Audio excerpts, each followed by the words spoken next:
Saudara, saatnya kita saksikan tanggapan Presiden Jokowi terkait dengan putusan Mahkamah Konstitusi yang digelar pada siang hari ini. Menerbitkan putusan MK tentang persyaratan calon presiden dan wakil presiden, Pak. Bagaimana komentar Bapak? Ya, mengenai putusan MK, silahkan ditanyakan ke Mahkamah Konstitusi. Jangan saya yang berkomentar. Silahkan juga pakar hukum yang menilainya.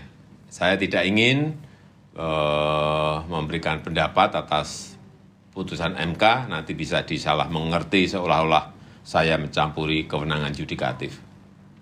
Kemudian Pak, Mas Gibran akan maju sebagai calon wakil presiden ya Pak? Pasangan capres dan cawapres itu ditentukan oleh partai politik atau gabungan partai politik. Jadi silahkan tanyakan saja ke partai politik. Itu wilayah parpol. Dan saya tegaskan, saya tidak mencampuri urusan penentuan capres atau cawapres.